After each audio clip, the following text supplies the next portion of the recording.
Chương trình phổ biến kiến thức y học thường thức hàng tuần kỳ thứ 253 của Phòng Khám Thạnh Trị xin kính chào quý vị. Kính thưa quý vị, trong chương trình tuần trước, chúng ta đã cập nhật một số các nguyên nhân gây nên căn bệnh ung thư cổ tử cung. Trong chương trình tuần này, chúng tôi mời quý vị lắng nghe bác sĩ Nguyễn Duy Hải, nguyên là bác sĩ điều trị tại Bệnh viện Đa khoa tỉnh Kiên Giang, sẽ trình bày tiếp về các phương pháp mới nhất trong chẩn đoán và điều trị căn bệnh ung thư cổ tử cung ở phụ nữ. Mời quý vị cùng theo dõi. Dạ, xin chào bác sĩ ạ. Xin chào Ngọc Quyên, xin chào tất cả quý vị khán thính giả. Dạ, rất cảm ơn bác sĩ đã nhận lời tham gia chương trình ngày hôm nay ạ. Dạ thưa bác sĩ, trong chương trình tuần trước thì bác sĩ đã trình bày về khái niệm và nguyên nhân gây nên căn bệnh ung thư cổ tử cung.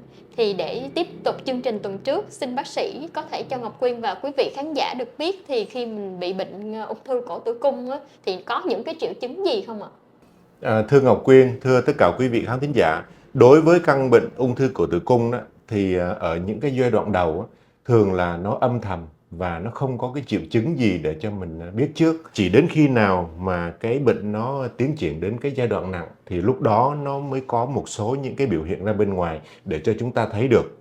Thứ nhất là đau bụng, thì thường là đau cái vùng chậu đó, mà mình gọi là đau cái vùng hạ vị hay dân gian gọi là đau vùng body đó Ngọc Quyên. Nhất là đau khi mà người ta có quan hệ tình dục.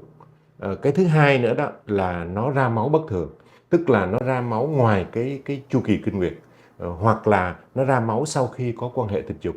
Đó là hai cái dấu hiệu quan trọng nhất.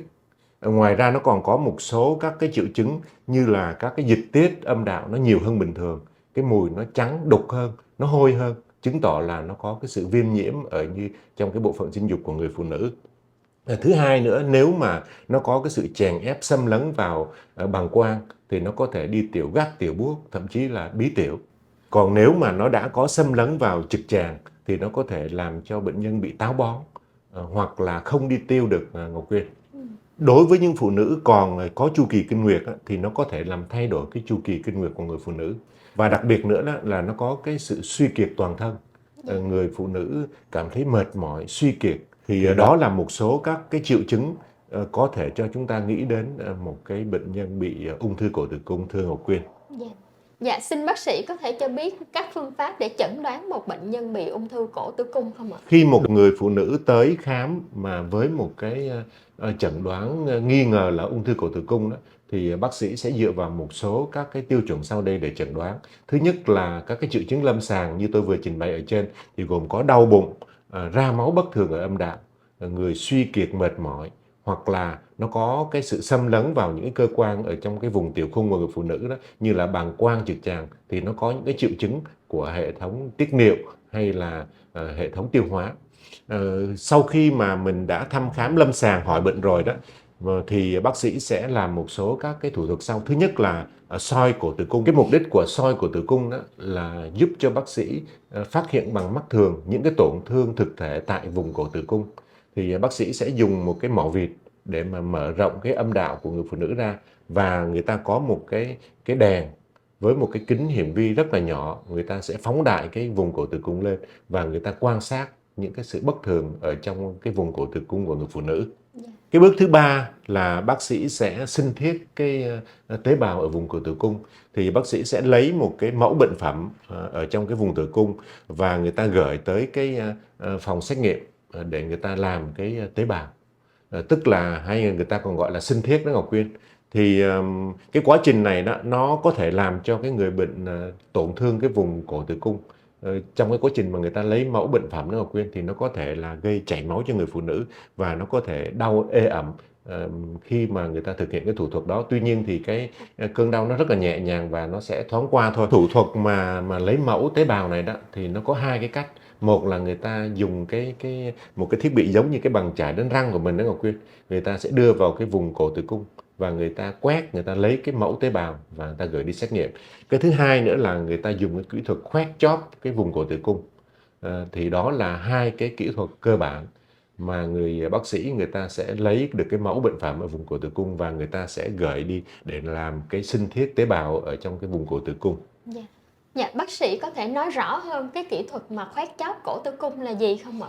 Khoét chóp cổ tử cung đó là một cái kỹ thuật vừa dùng để chẩn đoán và cũng là vừa dùng để điều trị luôn, thưa Ngọc Quyên. Thì mời Ngọc Quyên cũng như là quý vị nhìn lên màn hình. Đây là cái cổ tử cung của người phụ nữ này. Đấy, đây là cái âm đạo.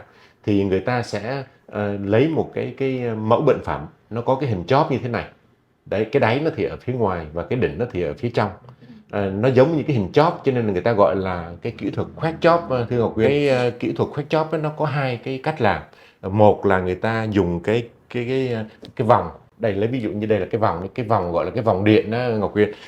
Để hình dung cho quý vị nhìn hiểu rõ, là lấy ví dụ như là một cái thiết bị nó giống như cái viết này đi, ở trên này nó có một cái vòng kim loại rất là mảnh và nó có một cái dòng điện chạy qua. Thì khi mà cái dòng điện này chạy qua nó nóng lên đó, thì người ta sẽ dùng để người ta đưa vào cái vùng cổ tử cung. Đây là cái cổ tử cung mà quý vị nhìn trực diện từ bên ngoài vào nhé. Thì người ta sẽ dùng cái vòng điện đó, người ta khoét một cái vòng ở cái vùng cổ tử cung này. Đấy, đây là cái mặt nhìn trực diện vào nha quý vị nha. Còn đây là chúng ta nhìn thấy cái thiết đồ cắt ngang đây.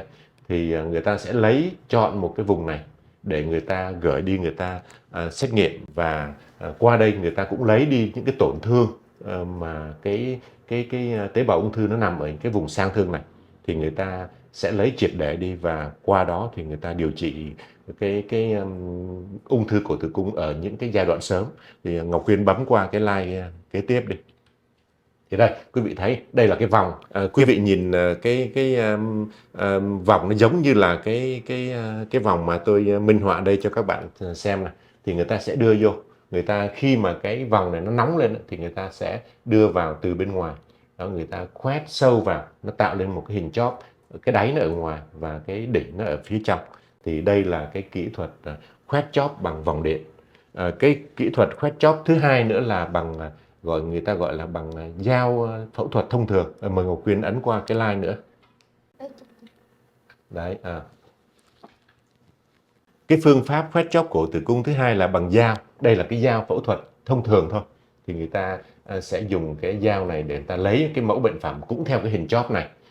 Ngoài ra thì người ta còn có cái dao gọi là cái dao laser đó Ngọc Quyên, để người ta lấy cái mẫu bệnh phẩm. Thì đây là cái kỹ thuật gọi là khoét chóp cổ tử cung, vừa là để lấy cái mẫu bệnh phẩm để chẩn đoán và vừa để điều trị. Thì đây là một trong những cái thủ thuật rất là hữu dụng trong cái việc mà giúp cho bác sĩ chẩn đoán được cái bệnh ung thư cổ tử cung, thưa Ngọc Quyên. Dạ thưa bác sĩ, cái phương pháp mà khoét chóp cổ tử cung này nó có gây ra cái tai biến gì không ạ? Cũng có một số tai biến, thưa Ngọc Quyên, thưa tất cả quý vị khán thính giả. Khi mà mình làm cái thủ thuật này đó, thì nó sẽ lấy đi một cái phần mô của cái vùng cổ tử cung này. Do đó nó có một số các biến chứng như là nó có thể chảy máu. Dạ. Rồi nó có thể nhiễm trùng khi mà chúng ta làm cái thủ thuật này. Tai biến thứ ba nữa là nó có thể làm cho người phụ nữ sảy thai. Khi mà cái phần mô của cái vùng cổ tử cung này nó lấy đi quá nhiều thì nó sẽ làm mỏng cái phần cổ tử cung này. Và khi mà người phụ nữ mang thai thì cái cổ tử cung này nó sẽ yếu và nó sẽ có nguy cơ gây sảy thai ở những cái phụ nữ có cái dùng cái thủ thuật khoét chóp cổ tử cung này, thưa quý vị khán thính giả, thưa Ngọc Quyên. Dạ. Tuy nhiên thì sau khi mà thực hiện cái thủ thuật khoét chóp đó, thì các bác sĩ sẽ theo dõi mình một cái thời gian nhất định, thường là một vài ngày, rồi bác sĩ mới cho cái người bệnh xuất viện. Thì nó cũng tương đối là an toàn và cũng trong cái tầm kiểm soát của bác sĩ, thưa Ngọc Quyên. Dạ. Thưa bác sĩ, ngoài ra thì còn làm một số xét nghiệm hay là chẩn đoán gì khác nữa không ạ?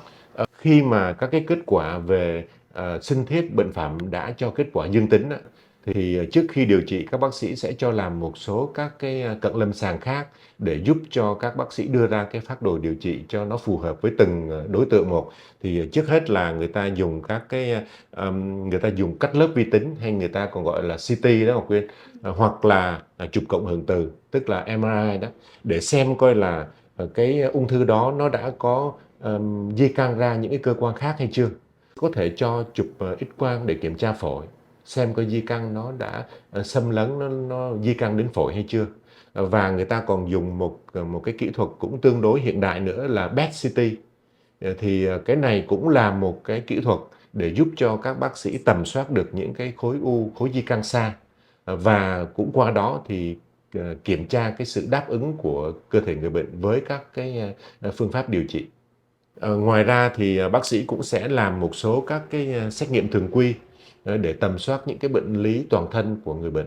Nếu mà người bệnh có những cái bệnh lý toàn thân khác như cao huyết áp, tiểu đường vân vân, thì lúc đó bác sĩ sẽ phối hợp điều trị cho người bệnh.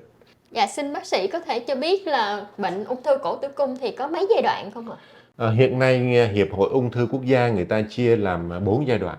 Dạ. Giai đoạn không thì đây là cái trường hợp mà người bệnh mới có nhiễm virus HPV thôi, chứ chưa có tổn thương cái tế bào ung thư ở trong cái vùng cổ tử cung.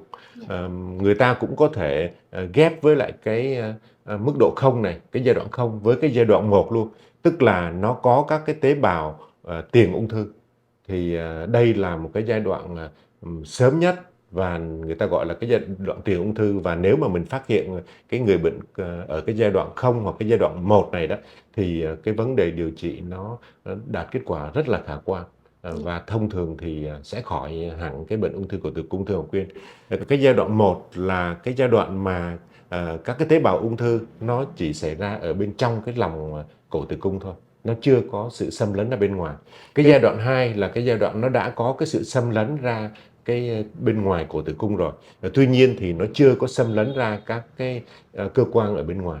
Cái giai đoạn 3 là cái giai đoạn mà các tế bào ung thư này nó đã xâm lấn ra cái vùng âm đạo của người phụ nữ rồi.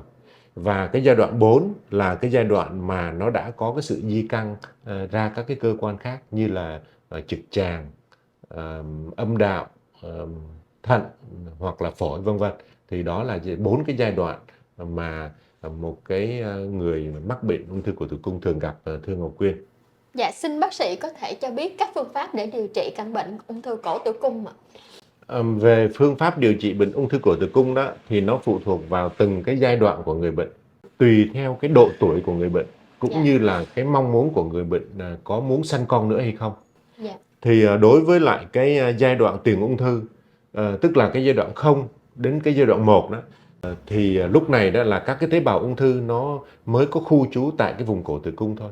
Thì người ta sẽ điều trị để người ta bảo tồn cái tử cung cho người phụ nữ. Nếu mà người phụ nữ còn có mong muốn có con thì người ta sẽ điều trị bảo tồn bằng các cái phương pháp như là khoét chóp cổ tử cung. Còn đối với trường hợp mà người phụ nữ đã có đủ con rồi hoặc là đã lớn tuổi rồi thì người ta sẽ cân nhắc cắt cụt cái vùng cổ tử cung. Người ta giữ lại cái buồng trứng để giữ lại bảo đảm cái chức năng nội tiết cho người phụ nữ. Đó là trường hợp thứ nhất. Trường hợp thứ hai là nếu mà các tế bào ung thư nó đã bắt đầu xâm lấn đến các cái mô chính của cái vùng cổ tử cung rồi đó, thì các bác sĩ sẽ chỉ định cắt một phần hoặc là cắt toàn bộ tử cung, kết hợp với lại xạ trị hay là hóa trị. Đó là trường hợp thứ hai. Đến giai đoạn 3 đó, thì lúc này cái tế bào ung thư nó đã xâm lấn rộng ra rồi, thì các bác sĩ sẽ áp dụng cái biện pháp phẫu thuật cắt toàn bộ tử cung kết hợp với lại xạ trị, hóa trị. Đến giai đoạn 4 đó, thì lúc này cái tế bào ung thư nó đã di căn đến các cơ quan khác rồi, cho nên việc điều trị nó không có đạt kết quả nữa, mà chúng ta chỉ điều trị triệu chứng cho người bệnh, nâng sức đề kháng và kéo dài cái thời gian sống cho người bệnh thôi, thưa Ngọc Quyên. Thì đó là một số các cái phương pháp điều trị cho từng cái giai đoạn cụ thể một. Thì tùy theo cái người bệnh đó, cũng còn tùy thuộc vào cái người bệnh đó có mắc một số các bệnh nền khác nào nữa hay không, thì bác sĩ sẽ cân nhắc để đưa ra những cái phác đồ điều trị cho nó phù hợp, thưa Ngọc Quyên. Dạ thưa bác sĩ, khi mà mình mắc bệnh ung thư cổ tử cung thì cái thời gian sống được bao lâu ạ? Đối với lại cái bệnh ung thư cổ tử cung này đó thì chúng ta cũng không có thể trả lời chính xác được. Tuy nhiên căn cứ vào cái số liệu của Viện Ung thư Quốc gia, người ta viết tắt là NCI đó, thì người ta đưa ra một số các cái con số như sau. Đối với lại cái giai đoạn mà khu trú đó, tức là cái giai đoạn 0 đến giai đoạn 1 đó, thì lúc này cái tế bào ung thư đó nó còn khu trú ở trong cái vùng cổ tử cung. Cho nên là cái tỷ lệ sống sau 5 năm kể từ lúc phát hiện ra ung thư cổ tử cung thì cái thời gian sống sau 5 năm là trên 92%, thưa Ngọc Quyên. Còn đến cái giai đoạn mà nó đã có lan rộng ra ngoài rồi đó, hay là nó tương đương ứng với lại giai đoạn 2, giai đoạn 3 đó, thì người ta thấy rằng cái tỷ lệ sống sau 5 năm nó giảm xuống còn khoảng 58%. Đến giai đoạn thứ tư là khi mà các cái tế bào ung thư nó đã di căn xa rồi đó, thì lúc này tỷ lệ sống sau 5 năm nó chỉ còn khoảng 17% thôi. Thì đó là những cái con số thống kê của Viện Ung thư Quốc gia. Tuy nhiên thì nó còn tùy thuộc vào từng trường hợp cụ thể một. Cái người bệnh đó có những cái bệnh lý nền kèm theo hay không, rồi các cái phương pháp điều trị cụ thể đối với từng trường hợp như thế nào. Tuy nhiên thì đó là những cái con số thống kê cho chúng ta tham khảo thôi, thưa Ngọc Quyên. Dạ. Ngọc Quyên và quý vị khán thính giả cũng nên nhớ một điều này nè, là cái bệnh ung thư cổ tử cung đó thì nó diễn biến rất là chậm, rất là âm thầm, hầu như là nó không có triệu chứng gì báo trước. Từ khi mà chúng ta nhiễm cái virus HPV cho đến khi nó phát thành bệnh ung thư thì nó có thể kéo dài hàng chục năm, 15 năm, thậm chí là 20 năm nó mới bắt đầu có những cái triệu chứng ra bên ngoài. Do đó việc mà chúng ta khám tầm soát là một điều hết sức quan trọng để cho chúng ta phòng ngừa được cái bệnh ung thư này, thưa Ngọc Quyên. Dạ thưa bác sĩ có thể cho quý vị khán giả được biết là các biện pháp để phòng ngừa căn bệnh ung thư cổ tử cung này không ạ? Cái biện pháp phòng ngừa chủ động nhất là chúng ta tiêm ngừa virus HPV. Dạ. Cái thứ hai nữa đó là sinh hoạt tình dục an toàn. Đấy. Thứ ba nữa đó là chúng ta khám định kỳ. Thì khi mà chúng ta khám định kỳ thì mình phát hiện ở cái giai đoạn sớm sẽ giúp cho các bác sĩ điều trị khỏi hoàn toàn cho người bệnh, thưa Ngọc Quyên. Dạ. Thì đó là một số các cái biện pháp phòng ngừa chủ động mà hiệu quả nhất cho tới thời điểm này, thưa Ngọc Quyên. Dạ.